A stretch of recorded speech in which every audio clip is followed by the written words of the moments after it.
Bisous. Bonjour mon chien. Allez, viens, on va manger. Viens. Allez, viens. C'est les premiers êtres que vous bichonnez le matin. Alors, il y a d'abord mon mari et ensuite, il y a les animaux. Depuis 15 ans, qu'importe l'horaire, qu'importe les saisons, Tatiana Toussaint bichonne les tout-petits de son village.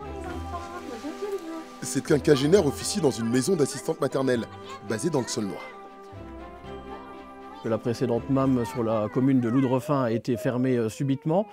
Donc on a eu des difficultés, comme dit, à trouver une MAM. Et du coup, ça a été un grand soulagement qu'elle puisse être accueillie ici au sein de cette MAM très, très chaleureuse. Si on n'a pas Tati, on ne peut pas aller travailler, tout simplement. C'est un coût financier, ça je ne dis pas.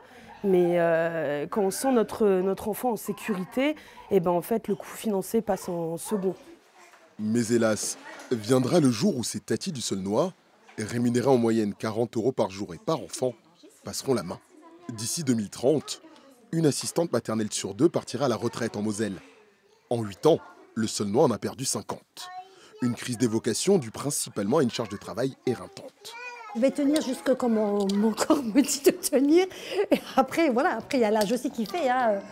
Je veux dire, parce que c'est pas évident, je veux dire, c'est quand même on les prend, on les porte, on les met dans la chaise, on les sort de la chaise, on les couche. Donc il y a le dos qui en prend un coup, il y a les jambes qui en prend un coup, je veux dire, voilà, on est aussi par terre. Hein.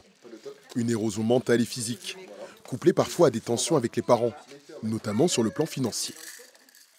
Récemment, j'ai eu une assistante maternelle qui m'avait contactée. Donc, elle accueille 3 enfants à son domicile. Et donc, pour une famille, il y a eu des impayés de 200 € environ. Les litiges comme ça peuvent motiver des arrêts d'assistante maternelle ou de ne pas franchir le pas de passer assistante maternelle. On le met contre le mur de fond ? Oui, au fond, là-haut.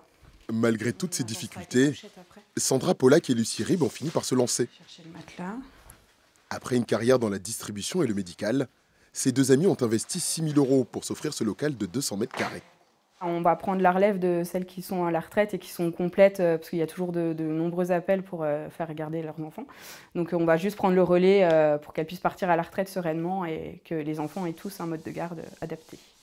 La première pensionnaire de la structure a déjà pris ses habitudes, dans un lieu pouvant accueillir jusqu'à 15 enfants dès mars prochain.